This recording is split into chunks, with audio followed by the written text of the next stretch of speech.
Christophe André.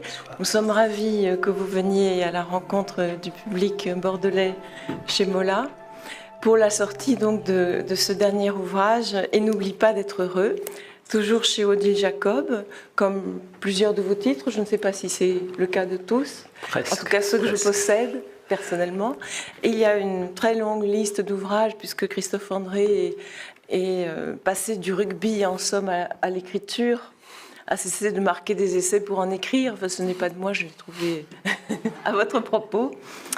Et donc, psychiatre, clinicien à l'hôpital Sainte-Anne à Paris, il s'est attaché à soigner, mais surtout à prévenir les rechutes et les récidives de patients en dépression notamment, ou en tout cas en difficulté morale, mentale. Et donc, il a publié beaucoup d'ouvrages sur les états d'âme, la gestion des personnalités difficiles, ou encore un titre sur les pratiques de l'estime de soi, imparfaits, libres et heureux. Et donc, vient de paraître « Et n'oublie pas d'être heureux », qui en fait est le deuxième morceau d'une phrase complète « Fais de ton mieux et n'oublie pas d'être heureux ». C'est ce que je me suis laissé dire, et c'est l'éditeur qui aurait insisté pour raccourcir ce titre. Et en sous-titre, il porte également abécédaire de psychologie positive. Donc nous allons pouvoir commenter et questionner Christophe André sur ces différents aspects. Alors, vous savez que le 20 mars, c'était la journée internationale du bonheur, décrétée par l'ONU, ou vous ne le savez pas, parce que ça n'a pas changé le monde. Je crois que je ne suis pas la seule à être passée à côté. Rétrospectivement, je me suis aperçue que le 20 mars avait été une très très bonne journée, personnellement, parce que je suis allée voir le film de Colin Serrault, et bon, je vous laisse vous remémorer votre 20 mars à vous. En tout cas, c'est une bonne nouvelle qui est confirmée par le livre de Christophe André. Le bonheur, ça existe. Est-ce que c'est vrai, le bonheur, ça existe ? Ah, évidemment, évidemment. Je ne pourrais pas écrire 400 pages sur un sujet inexistant, en tout cas à mes yeux. Mais c'est une vraie question dans la mesure où souvent on a à répondre à des critiques sur le bonheur. C'est-à-dire, bon, les gens disent oui, on trouve dans une certaine tradition philosophique des personnes qui disent c'est une illusion, c'est un concept, c'est bon. Mais celui qui a le mieux répondu à ça, c'est le philosophe André Comte-Sponville, qui, en gros, je crois que c'est dans son dictionnaire philosophique où il écrit oui, tous ceux qui disent que le bonheur, c'est pas grand-chose, ça n'existe pas, etc., qu'ils fassent l'expérience du malheur le plus profond. Et ils comprendront par contraste ce que peut représenter le bonheur et son importance. Alors, bien sûr que le bonheur existe, et d'ailleurs la plupart des philosophes considèrent depuis 2000 ans en Occident et un peu plus longtemps encore en Orient, qu'il est même une des motivations premières des êtres humains. Nous cherchons tous le bonheur. Alors nous ne nous y prenons pas toujours très bien, pas de la meilleure façon, mais nous courons tous après le bonheur, nous aspirons au bonheur pour tout un tas de raisons, dont la principale est que sans le bonheur, la vie ne vaut pas la peine d'être vécue, tout simplement. Ça, c'est ce premier constat. Et donc, la réponse, le bonheur existe. Oui, il existe, bien évidemment.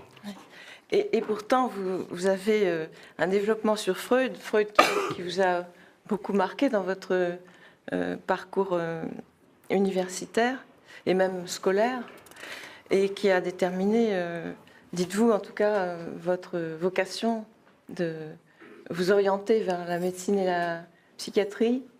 Oui, je fais partie d'une génération de médecins et de psychiatres qui n'ont pas pu ne pas lire Freud. C'était vraiment un passage obligé, ça l'est toujours d'ailleurs. C'est vrai que Freud maintenant appartient à l'histoire de notre discipline, mais autant je me suis engagé en médecine par admiration pour Freud et en me disant, voilà, tu vas faire comme lui, enfin comme lui, comme boulot, pas comme carrière, comme trajectoire, mais voilà, tu vas faire le métier de ce monsieur qui est si passionnant. Autant après, une fois sur place, dans la psychiatrie, je n'ai pas été à l'aise dans le corpus de la psychanalyse, dans les pratiques de la psychanalyse. Après, chacun de nous se sent plus ou moins à l'aise avec certaines approches. Donc, je suis allé vers autre chose, dont la psychologie positive. Et au passage, je me suis aperçu que Freud était quelqu'un de très très sombre, très très pessimiste, Voilà. avec une vision très négative, très douloureuse. Alors, on peut comprendre pourquoi. Il a vécu quand même à une époque où la vie était particulièrement difficile pour les Juifs, où il a connu le pire du pire, mais je pense qu'il a toujours été quelqu'un de très sombre et un peu aux antipodes, au fond, de ce qui me passionne dans la psychologie, c'est-à-dire le côté plutôt lumineux, essayer d'amener les gens à prendre conscience de tout ce qui va bien chez eux, une certaine confiance aussi dans la capacité de l'être humain à faire le bien, à résoudre les problèmes. Donc, tout en ayant beaucoup d'estime, d'admiration, de respect pour la figure de Freud, c'est vrai que je ne dis pas du tout Voilà, vous la êtes même presque chose. aux antipodes, parce que vous le rappelez, il ne croit pratiquement pas au bonheur. Enfin, il croit il n'est pas inscrit dans les plans de la création que l'homme soit heureux. Ça Lui- ne peut être que quelque chose d'extrêmement fugitif. C'est ça, je crois qu'il va même plus loin, il considère que le bonheur est une illusion, ces espèces d'illusions fécondes, confortables, agréables, dont nous nous berçons, mais qu'au fond, la seule chose véritablement tangible, c'est le malheur, l'adversité, puis à la fin on meurt. Voilà, la vie humaine, on souffre, on est malade, les gens que nous aimons souffrent et sont malades, et puis tout le monde finit par mourir. Et c'est vrai, Oui. c'est ça quand même, je ne pense pas que quelqu'un dans la salle puisse m'expliquer le contraire, mais heureusement qu'entre tous ces moments, on a aussi la possibilité de ressentir des instants de bonheur, de parfois les provoquer un peu, aller à leur rencontre, et c'est ça qui rend la vie habitable, qui rend la vie vivable. Sinon, nous sommes exactement dans la position des personnes dépressives. Les personnes dépressives, elles ne délirent pas. La dépression n'est pas un délire. On ne voit pas des choses qui n'existent pas, mais on ne voit qu'un versant de la réalité. Ce versant sombre, négatif, les souffrances, l'adversité, on ne se focalise plus que sur ça. Du coup, ça devient très pesant de continuer à exister. Oui, ce qui est frappant dans votre livre, c'est justement la balance un peu rétablie entre malheur et bonheur. Et si on parcourt le sommaire, la liste des entrées, on est frappé par le nombre d'entrées négatives pour parler du bonheur, à commencer par abîme. Mais il y a malheur, justement, il y a suicide, il y a tristesse, regret, renoncer, et puis des auteurs comme Marc Aurèle ou Épictète qui ne sont pas non plus connus pour leur hédonisme ou même leur eudémonisme. Oui, oui, oui. Moi, j'ai tenu et je tiens toujours à ce que la psychologie positive ne soit pas perçue comme une sorte de discipline naïve, aveugle, consistant à dire il faut toujours positiver, la vie est toujours belle. Bon, c'est pas comme ça que ça se passe. C'est pas comme ça que ça se passe en vrai. Nous le savons tous.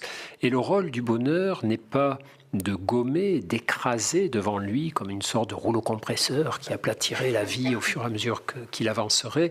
Le rôle du bonheur n'est pas de nous éviter l'adversité, même si nous en rêverions. Il est de nous aider à la supporter. Et il y a cette phrase de l'écrivain Paul Claudel que je cite dans le livre qui dit « Le bonheur n'est pas le but, mais le moyen de la vie », que je trouve très forte. Le bonheur est le moyen de la vie. Grâce au bonheur, nous pouvons vivre. Mais la vie, c'est aussi l'affrontement de l'adversité, la rencontre de la souffrance. Et j'ai tenu à ce que dans ce livre, ces aspects plus sombres de la psychologie positive soient abordés. Au fond, à quoi ça sert de vouloir être heureux? Eh bien, ça sert d'une part à ne pas gaspiller les instants potentiellement intéressants et agréables de notre vie, mais ça sert aussi à être plus robuste et plus costaud pour résister au malheur et à l'adversité. C'est ce qu'on cherche quand on propose des groupes de thérapie, de psychologie positive à nos patients. On le propose à des patients en rémission, qui ont été très déprimés, qui ont eu des difficultés majeures et qui sont guéris, et qui savent qu'un jour ils rechuteront, parce que souvent, si on ne fait rien, on rechute. Donc si on ne garde pas des médicaments toute sa vie, on risque de rechuter. Si on ne fait pas une psychothérapie efficace, on risque de rechuter. Si on ne travaille pas également sur son aptitude à profiter de la vie, à en tirer des nourritures qui nous renforcent, qui nous confortent dans l'idée que ça a du sens, on s'expose aussi au risque de rechute. Donc le boulot du bonheur, la fonction possible du bonheur, c'est pas seulement de rendre notre vie plus heureuse, c'est de lui donner plus de sens, de nous donner plus de robustesse. Et c'est pour ça qu'il y a ces entrées négatives. Et ça va même plus loin. C'est que j'ai tenu à terminer le livre sur une conclusion où je parle de ma mort.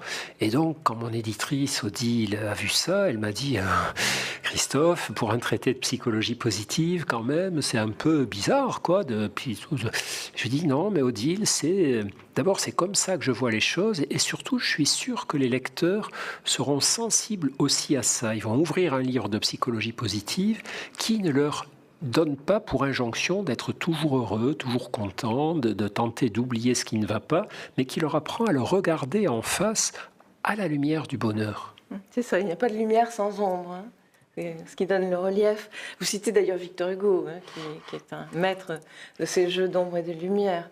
Et donc le bonheur existe, et le bonheur s'apprend, et c'est un travail, vous venez de le dire. Et il ne tombe pas tout seul, il faut faire, il faut agir.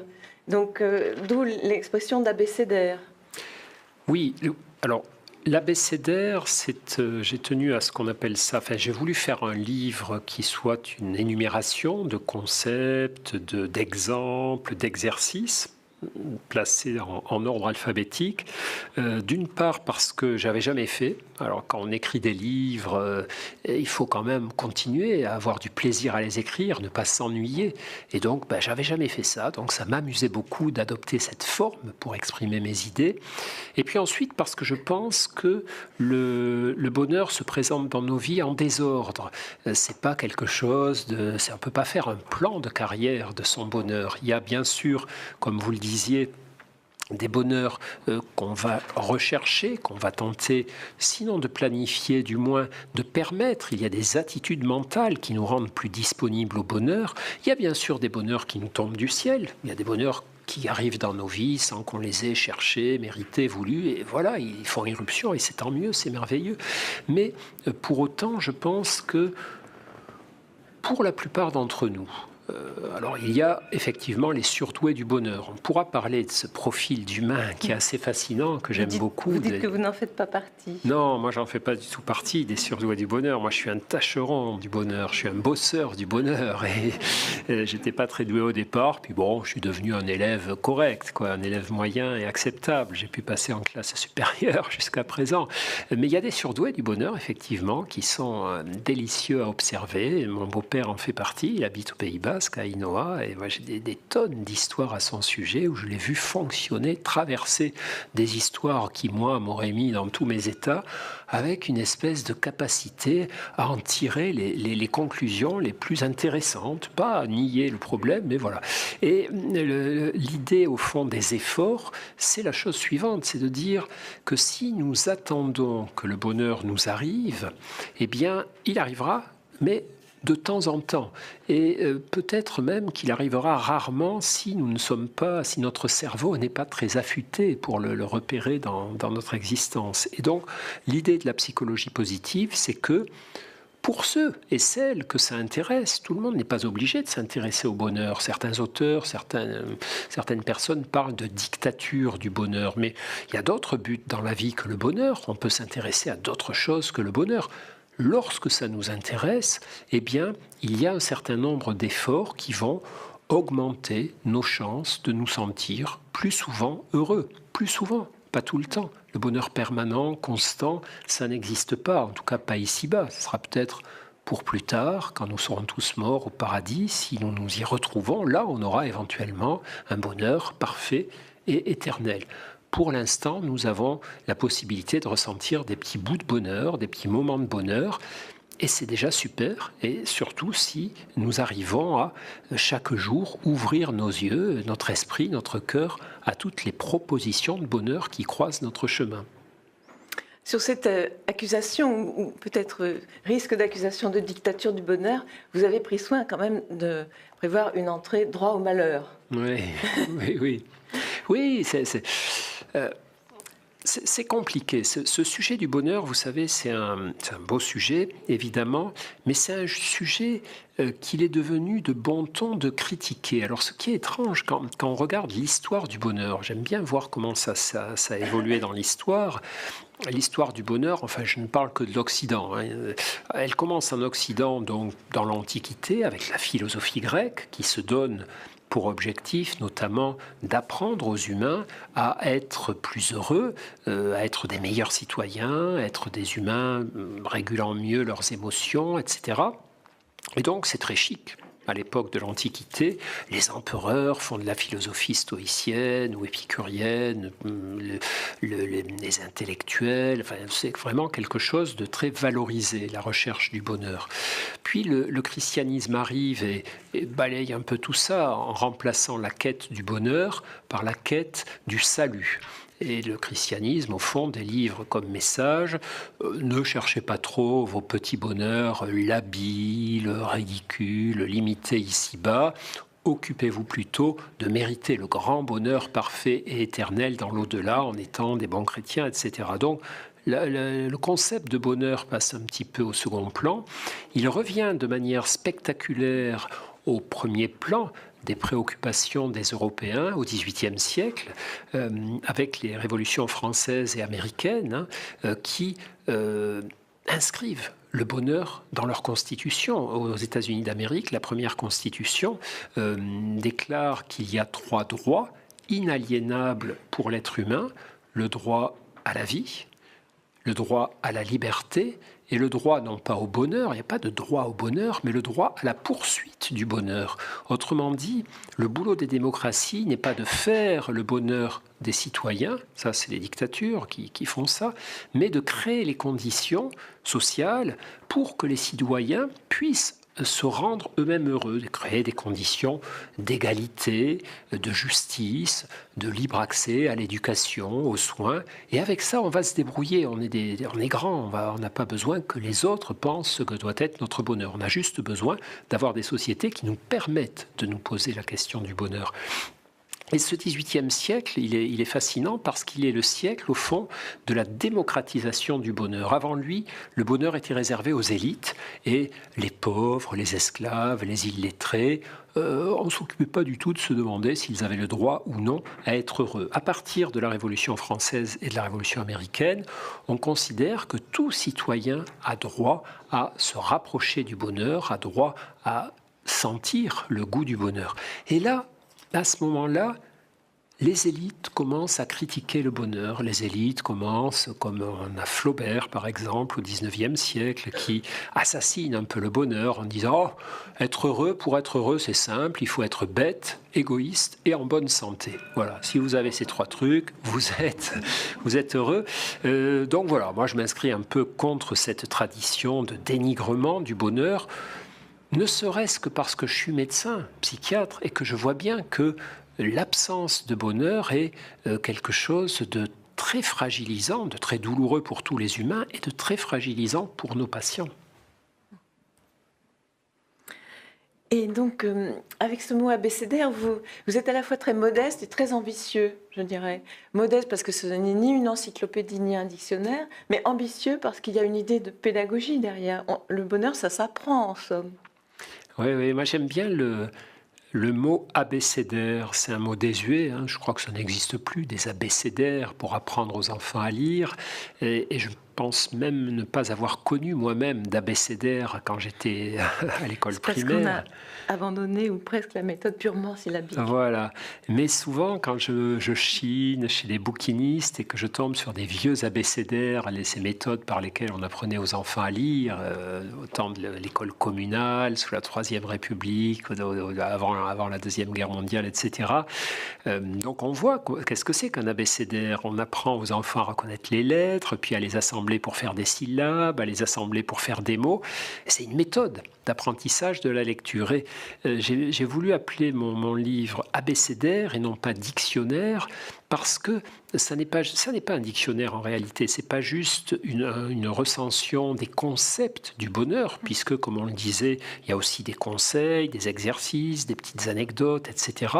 Et d'autre part, j'ai espoir qu'au fur et à mesure que les lecteurs vont grappiller dans le livre, vont se balader d'un article à l'autre, vont regarder comme ça, en musardant les articles du livre, les entrées du livre, peu à peu, une sorte d'apprentissage automatique va se mettre en place dans leur esprit.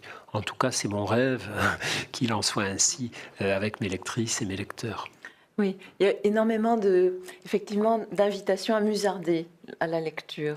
On y reviendra plus tard, mais je voudrais qu'on parle quand même maintenant de la psychologie positive et de ce que vous apportez sur ce domaine qui est relativement récent, puisque en 98, quand Martin Seligman était professeur en Pennsylvanie, il a introduit cette nouvelle approche de la psychologie ou de la psychothérapie, enfin, ou plutôt il a voulu sortir de la psychothérapie en s'intéressant moins aux gens qui étaient très très malades, au fond, au bord de l'abîme, sur une échelle de -5 à 0, pour aller plutôt vers les gens qui sont entre 0 et 5, enfin, les amener vers plus de bonheur. Autrement dit, ça touche le grand public beaucoup plus, et aussi les gens qui vont à peu près bien.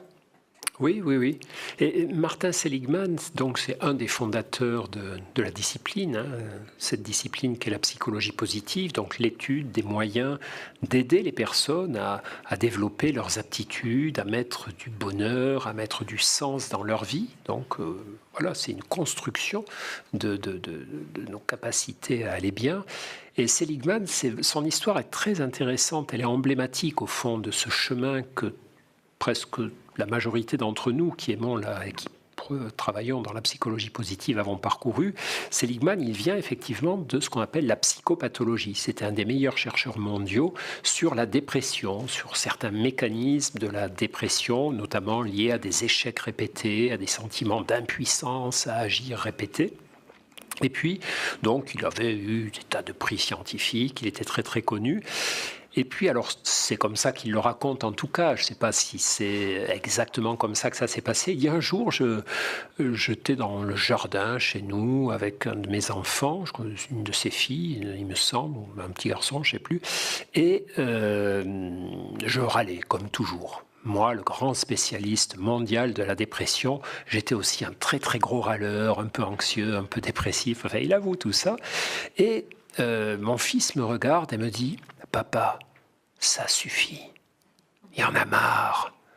T'es jamais content. Tu râles tout le temps. Ça peut plus durer, c'est plus possible ça. Promets-moi d'arrêter. Moi, tu me demandes des fois de faire des efforts, de changer, d'avoir des bonnes notes, de ranger ma chambre. Je t'écoute, je le fais. Alors toi, tu vas m'écouter, tu vas arrêter d'être un gros râleur. Et donc Seligman est là avec son râteau à la main, ou sa bêche, ou je ne sais quoi. Et il raconte que c'est un choc pour lui, quoi. Tout à coup, il réalise qu'en fait, il a passé sa vie à voir comment comprendre ce qu'était la dépression, sans jamais se poser la question de savoir comment comprendre ce qu'était la bonne humeur, la joie de vivre, l'optimisme, le fait de prendre la vie du bon côté. Et il raconte que c'est là que tout à coup il s'est dit, c'est vers là, dans cette direction que je dois aller, que je veux aller. Bon, peut-être il en avait un peu marre de travailler aussi sur la dépression, mais ce qui est intéressant, c'est qu'à la fois il y a eu ce virage théorique où il est passé de l'étude des dégâts à l'étude des antécédents, comment éviter ça, comment éviter que la dépression arrive, comment éviter qu'elle ne revienne, mais comment ça a été une conversion personnelle, comment il a vu que lui aussi avait du travail à faire et qu'il fallait qu'il rentre dans l'intérieur de sa propre personne pour comprendre aussi comment ça se passait. Et ça m'a inspiré quand même, parce que moi, c'est vrai que ça fait plusieurs livres que j'ai compris en parlant avec mes lecteurs. C'est vrai que je reçois beaucoup de courriers de lecteurs, beaucoup de messages sur mon site. Quand je bavarde, des petits échanges comme ceux que j'ai eus avec vous tout à l'heure, il y a plein de petites choses passionnantes qui me sont dites.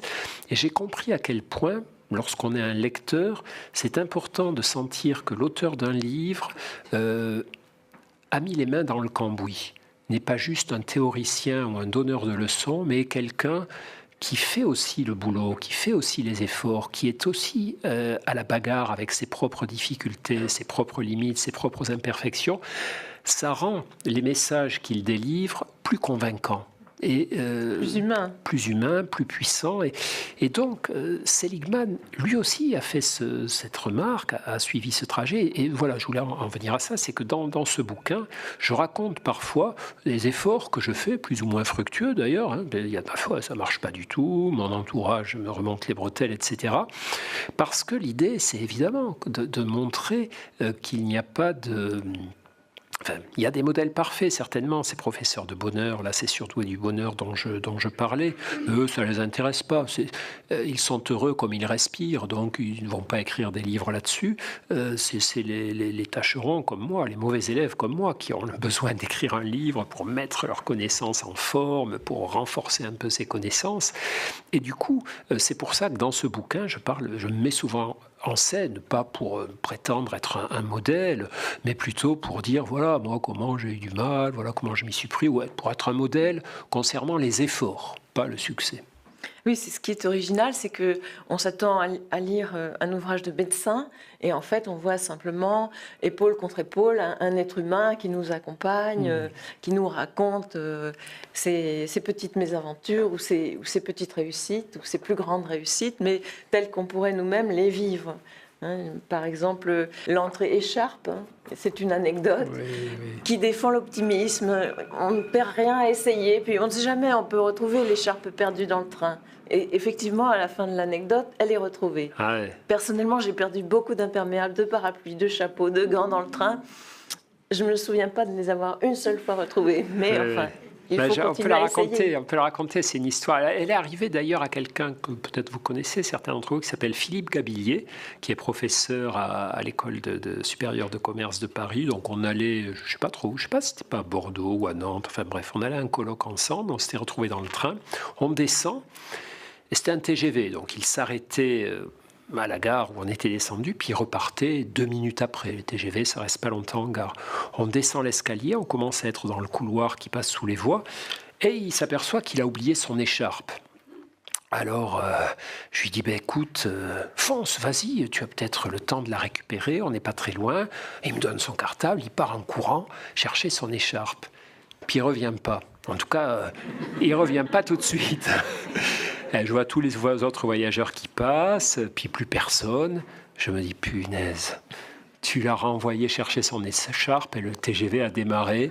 Et il est comme un couillon dans le TGV. C'est toi qui as sa serviette, ses papiers, son téléphone. Hein, il va t'en vouloir. Et puis je le vois revenir tout content avec son écharpe. Il me dit, oh, j'ai eu chaud. Hein, je suis sorti juste à temps, mais ça y est, je l'ai retrouvé grâce à toi. Merci, bravo, quel optimiste tu fais. Sans toi, j'y serais jamais allé. Mais j'étais optimiste pour lui, mais après coup, je commençais à avoir des sueurs froides quand même. Ouais. Et donc cette manière de vous mettre vous-même en scène ou bien vos proches permet justement une approche plus pratique de cet apprentissage du bonheur. Parce que vous insistez beaucoup, encore une fois, sur le boulot, vous le dites dès l'introduction. Devenir plus apte à saisir les moments de bonheur ou même à les créer, ça demande du travail et de l'exercice répété.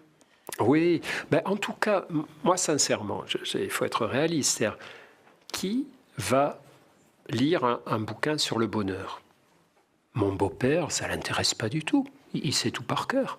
Ma femme, qui est sa fille, sa digne fille, ça ne l'intéresse pas du tout. Ma femme n'a jamais lu un seul de mes bouquins. Elle me dit, moi je vais très bien, j'ai tout ce que tu écris, je le pratique, je le sais. Donc je sais bien que les personnes qui s'intéressent à ce sujet, qui ont besoin d'apprendre, sont des gens comme moi, qui ne sont pas forcément doués au départ. Donc c'est ça l'idée de base, hein, c'est de dire que pour nous, eh bien, le bonheur, en grande partie, va être lié à des efforts. Mais ce n'est pas grave. C'est pas grave du tout, d'abord parce que ce sont des efforts agréables à pratiquer, ce sont des efforts intéressants qui vont nous faire découvrir tout un tas de petits détails de notre vie vraiment passionnants, et puis ce sont des efforts relativement facile par rapport à l'importance des résultats auxquels ils nous permettent d'aboutir. Oui, et il se dégage de ces anecdotes une grande authenticité, enfin, parce que parfois vous avouez des choses que peut-être tout intellectuel n'avouerait pas. Je pense à l'entrée Francis Cabrel, par exemple, qui est un article en fait sur la compassion et l'émotion de la vraie compassion, en ce sens qu'elle permet de nourrir la vie intérieure, mais aussi de dynamiser vers l'action. Oui, oui, oui. Là aussi, cet article, bon, certains copains m'ont dit « Oh, tu sais, Francis Cabrel, quand même, c'est pas super chic. » Bon, je dis « Mais non, moi j'adore Francis Cabrel. » Alors, à Paris, effectivement, comme il a l'accent d'Agen et tout, c'est pas... voilà, il vaut mieux parler de chanteurs plus branchés, mais je m'en fiche complètement. Moi, j'adore Francis Cabrel. J'adore son dernier disque où il chante les chansons de Bob Dylan. Je crois que personne ne trouve aussi bien que Cabrel la façon de reproduire le phrasé de Dylan en français. Enfin bref. Et du coup, je raconte effectivement une petite anecdote sur la compassion qui est au fond dans le message. Les anecdotes, évidemment, c'est pas le plaisir de me mettre en scène, c'est que je raconte des moments qui, moi, m'ont donné une leçon, dont je suis sorti en me disant... Là, tu as compris un truc. Là, ce que tu viens de vivre, tu as appris quelque chose d'important. Et j'espère que ça sera la même chose pour le lecteur. Et donc, c'est tout simple. Je rentre d'une série de conférences ou d'un enseignement, j'en sais rien, dans le train. Je suis un peu fatigué. J'arrive pas à travailler. Donc, je branche mon casque sur mon ordinateur et j'écoute un peu de musique. Bon, j'écoute Cabrel. Et alors, je ne sais pas si c'est la grâce de la chanson, mon état de fatigue, la couleur du ciel, le mélange de tout ça, je fonds en larmes. Et alors, j'ai les gros sanglots qui arrivent, c'est une belle chanson sur une jeune femme paralysée, enfin bref, j'ai oublié le titre. Et mon premier réflexe, c'est de me dire, ah non, attends, tout le monde est autour de toi, là, tu vas pas pleurer comme un gros nigo à ton âge, là, avec ton petit casque sur les oreilles. Pas possible, quoi. Donc, je commence à me dire, non, bloque tes larmes. Et puis après, tout de suite après, je switch en me disant, non, c'est idiot. C'est idiot. Tu bloques tes larmes, tu essaies de faire, je sais pas comment vous faites, vous, mais quand vous commencez à pleurer, que vous voulez pas qu'on le voit, moi, je tourne mes yeux à droite, à gauche très vite pour que les larmes soient absorbées, quoi, par les canaux lacrymaux. Je mets un peu bon, bref, truc idiot. C'est vraiment... Et je me rends compte tout à coup que je suis en train d'assassiner un ressenti émotionnel fondamental qui est le ressenti de compassion. Je suis en train d'être submergé par la compassion, par la conscience qu'il y a des gens qui ne peuvent pas marcher, alors que moi j'ai la chance de pouvoir marcher, et je suis bouleversé tout à coup de... Vous savez, les idées ne nous bouleversent pas forcément, mais ce sont les ressentis qui nous bouleversent. Bien sûr qu'on sait qu'il y a des gens paralysés, mais ça ne nous fait pas forcément pleurer. Ça nous fait pleurer quand on est avec une de ces personnes, ou quand une œuvre d'art, une chanson, un livre, a assez de puissance évocatrice pour nous faire ressentir la compassion. Et là, je me dis... N'assassine pas cette onde de compassion, laisse-la venir en toi, c'est quelque chose d'humain, ça va peut-être te rendre encore plus sympa avec les gens qui ont besoin de compassion, c'est vraiment, lâche le truc. Et donc, voilà, je pleurniche un peu en tournant un peu la tête quand même, et puis je me mets à partir sur la compassion, sur tout ce que ça signifie, sur son importance dans les relations humaines. Et ça, c'est typique, effectivement. Et ce moment, je m'en souviens très bien parce que c'est le problème, quoi. Quand on est un homme et que des choses nous émeuvent et qu'on a les larmes qui viennent aux yeux, le premier mouvement, c'est de se mettre debout sur les freins pour bloquer le truc. Mais en faisant ça, on bloque les larmes, mais on bloque aussi le ressenti émotionnel. Et certains ressentis émotionnels doivent, au contraire, prendre le plus de place possible en nous, notamment la compassion, l'empathie et toutes ces émotions du lien social face à la souffrance. Oui, donc il y a des dizaines d'anecdotes de ce genre et des dizaines de petits morceaux très savoureux, très inattendus, dont vous tirez à chaque fois une leçon. Et on a compris la leçon au fur et à mesure que vous racontez l'anecdote. Je pense aussi à l'entrée électricité, où il s'agit de la gentillesse un peu naïve mais désintéressée, qui fait du bien à celle qui l'a dit, mais aussi à celui qui la reçoit, et même à vous qui en êtes témoin. Oui. Et donc c'est aussi une leçon qu'on peut généraliser. Il y a un côté fabuliste finalement chez vous, La Fontaine.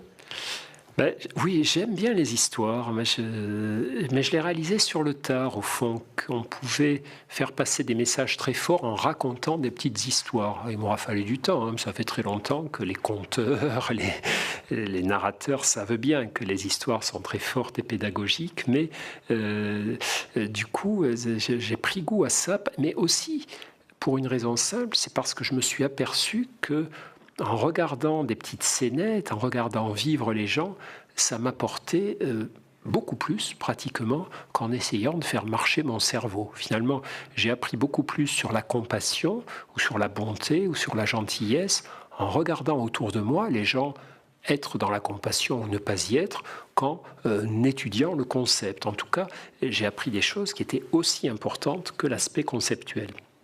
Et on voit bien qu'on peut tirer des plus petites choses du quotidien, à condition de les saisir et de les analyser vraiment dans le détail, parce que vous le faites avec énormément de précision.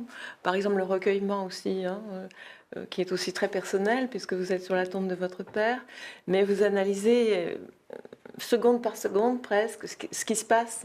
Et je pense que ça pourrait aussi s'appeler Petit traité de la vie intérieure.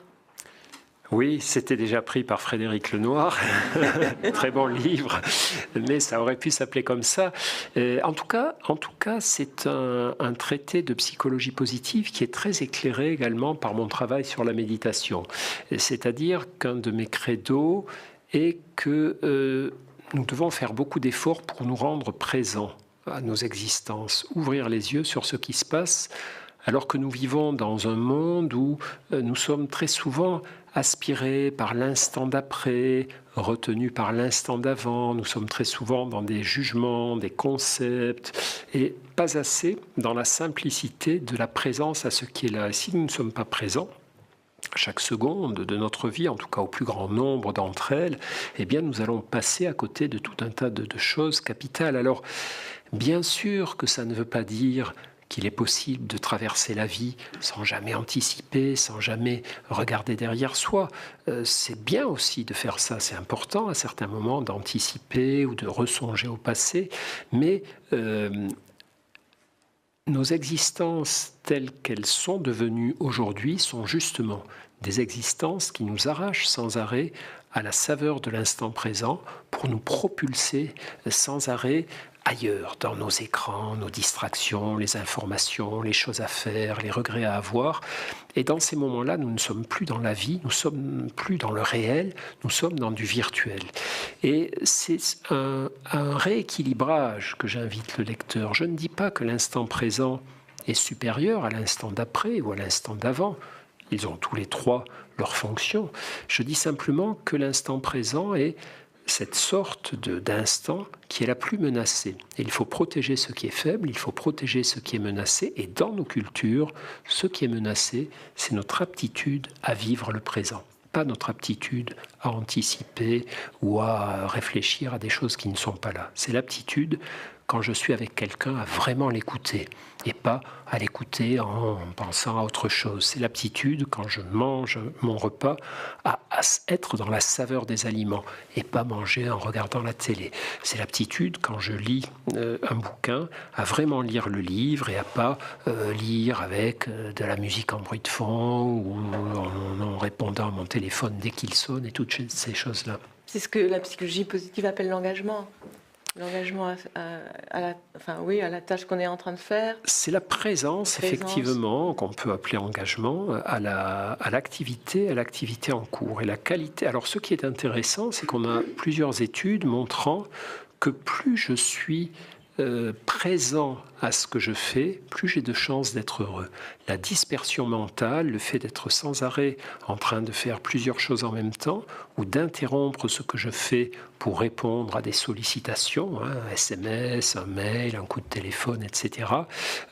Cette dispersion diminue la fréquence de nos émotions positives, là où la stabilité attentionnelle augmente cette fréquence. Et beaucoup de travaux vont dans ce sens, et c'est pour ça que dans les programmes de psychologie positive, il n'y a pas seulement les efforts à penser à 3 choses agréables tous les soirs, 3 choses qui nous sont arrivées dans la journée, sourire davantage, etc. Mais il y a aussi les invitations à se centrer sur ce que nous faisons régulièrement. à fait. Et on arrive là vraiment à l'opposé de la phrase de Freud qui disait que le bonheur ne peut être qu'une diversion. Et en fait, vous dites que la diversion est un obstacle au bonheur. Oui, oui, oui, et donc encore un désaccord. Mais non, moi je ne pense pas que le bonheur soit une diversion pour nous consoler ou nous distraire de la vraie vie qui ne serait qu'une suite de souffrances. Je pense que c'est un autre versant. Et effectivement, la comparaison de l'ombre et de la lumière, du jour et de la nuit est parfaitement pertinente. Elle n'est ni nouvelle, ni originale, mais c'est exactement ça. Et le bonheur fait partie intégrante de notre vie, de ce dont nous avons besoin, de ce dont nous sommes capables, tout comme malheureusement la capacité à souffrir. Nous avons la capacité à être heureux, la capacité à souffrir, et nous avons à faire la moyenne, à faire, je ne sais pas si on peut dire, c'est même pas la moyenne d'ailleurs, ou l'intégration, mais à accepter que ces deux phénomènes, que ces deux capacités, que ces deux dimensions de notre vie soient présentes. Et d'ailleurs, ce qui est très intéressant en psychologie des émotions, moi je me suis beaucoup intéressé aux émotions, aux états d'âme, j'ai écrit sur ça, on a beaucoup travaillé sur ça. Ce sont, et je pense que c'est très propre à l'espèce humaine, ces moments où nous sommes capables de ressentir des états mixtes, des émotions qui soient à la fois agréables et désagréables, comme la nostalgie ou la mélancolie. La mélancolie, vous parliez de Victor Hugo tout à l'heure, Hugo a cette magnifique définition de la mélancolie, il dit « La mélancolie, c'est le bonheur d'être triste ». C'est très beau et c'est très vrai. Il y a parfois des moments où c'est presque agréable d'être triste parce que cette sorte de ralentissement que nous impose la tristesse, cette sorte d'état contemplatif auquel elle nous amène, est quelque chose qui peut répondre à des besoins parfois dans notre vie. C'est sa fonction d'ailleurs. Vous savez, même les émotions douloureuses et négatives sont précieuses et jouent un rôle. L'idée, ça n'est pas de les éliminer. L'idée, c'est d'en faire bon usage, de les écouter, de voir ce qu'elles nous désignent, de réfléchir à ce qu'il y a à faire, mais de ne pas y barboter, de ne pas s'y enliser. La tristesse, c'est une émotion importante dans la mesure où elle attire notre attention sur quelque chose qui ne va pas dans notre vie, quelque chose qui nous manque, quelque chose qui est bancal, qui est une source d'insatisfaction. Prendre le temps de réfléchir à ça est quelque chose d'important. Une autre émotion mixte, qui est très intéressante aussi, c'est la nostalgie. La nostalgie, c'est ce mélange doux-amer d'émotions positives. Je repense à des choses agréables. Je ne suis pas nostalgique de mauvais souvenirs, je suis nostalgique des bons moments de ma vie, mais avec cette petite pointe de tristesse qui est liée au fait de savoir qu'ils sont passés, qu'ils ne reviendront pas ou pas sous la même forme ou pas avec la fraîcheur qu'ils ont pu avoir. Et ça aussi, ça fait partie de la psychologie positive, c'est-à-dire que lorsque je prends conscience de ce côté un peu triste ou un peu tragique de toute vie humaine, plutôt que d'en tirer prétexte pour m'affliger, pour m'inquiéter, j'en tire au contraire de la motivation pour me réjouir. Ce que ne savent pas faire, par exemple, les pessimistes. Les pessimistes, ce sont ces gens, vous savez, vous leur dites « Regarde, il fait beau. Ah oui, mais il va faire mauvais. Regarde, c'est le week-end. Ah oui, mais lundi, j'ai plein de boulot. » qui sont sans arrêt en train de passer à l'étape suivante, qui est la fin du bonheur. Dès qu'une proposition de bonheur arrive, ils vous rappellent que ça va s'arrêter. Et ils ont raison. Là où ils ont tort, c'est dans les conclusions. C'est-à-dire, comme ce bonheur ne va pas durer, je préfère ne pas m'engager dans ce bonheur. Je reste grognon, je ne me réjouis pas et je pense à l'interruption du bonheur. En réalité, donc, sur cette prédiction que le bonheur va s'arrêter, ils ont raison, tous nos bonheurs vont s'arrêter. Là où ils ont tort, c'est qu'au lieu d'en tirer une motivation supplémentaire à savourer ce qui est là, à se dire ben justement, c'est bien parce que ça va s'arrêter, que ce n'est pas illimité, que c'est là qu'il faut en profiter, c'est dans l'instant présent qu'il faut habiter. Eux préfèrent ne pas commencer à être heureux parce qu'ils pensent qu'ils seront trop malheureux quand ils ne seront plus heureux, et donc ils préfèrent laisser tomber tout ça et passer à autre chose. Et cette approche par le quotidien très concret va de pair aussi avec une visée comportementaliste, c'est-à-dire agir une fois. Bon, bah, c'est une action qu'on a faite une fois, mais si on la répète, ça va devenir une habitude, et à force, ça va devenir finalement un terrain. C'est un peu la visée. C'est très important. Alors ça, c'est un point théorique capital, c'est la question du changement psychologique. Pendant très longtemps, en psychothérapie, on a eu un modèle du changement psychologique basé sur les déclics, sur les prises de conscience. Beaucoup d'entre nous pensions qu'au cours de la thérapie, patients et thérapeutes avaient cette idée, à un moment donné, on allait tout à coup tomber sur un souvenir, sur une image, sur quelque chose de refoulé, qui allait réapparaître et nous éclairer, qui aurait un déclic qu'on comprendrait et que du coup, nous pourrions changer.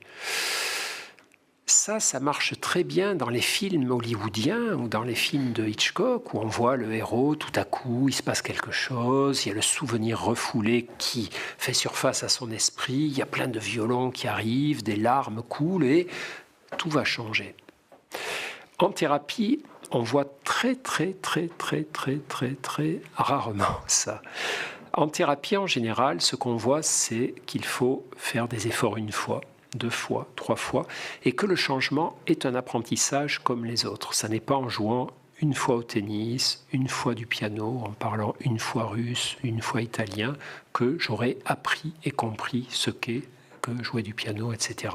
Et il va falloir répéter ces apprentissages pour une raison simple, c'est que plus je répète l'apprentissage, plus je trace dans mon cerveau des voies neurales, des circuits cérébraux qui vont relier telle et telle zone et qui vont mettre en place ce que vous appeliez des automatismes. Et c'est exactement comme ça que ça se passe pour les modifications et les apprentissages au niveau émotionnel.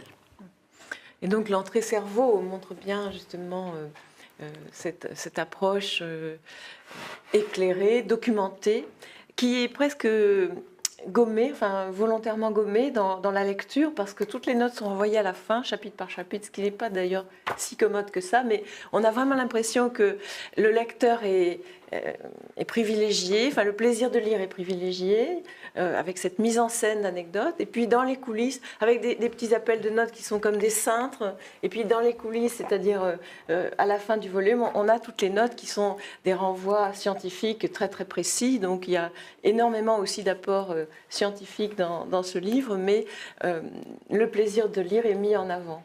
C'est l'impression que j'ai eue. Bien sûr, non, mais ça c'est volontaire. C'est-à-dire, c'est vrai qu'on sait qu'il y a plusieurs sortes de lecteurs. Il y a des gens pour qui ce qui importe avant tout, c'est la fluidité de lecture et puis le message, le conseil, la matière psychologique. Et puis d'autres qui sont des lecteurs professionnels, des confrères, des médecins, des psychologues, des psychothérapeutes, des soignants, des chercheurs. Et eux, quand on dit un truc, ils se disent pourquoi il dit ça? Donc ils vont voir la note, ils trouvent la référence de l'article, ils vont récupérer l'article sur Internet. Et on a ces 2 types de lecteurs, donc c'est important de faciliter la vie des uns et des autres. Ouais. Mais dans sa structure, donc c'est un livre vraiment ouvert, et ouvert sur autrui, mais aussi sur d'autres auteurs.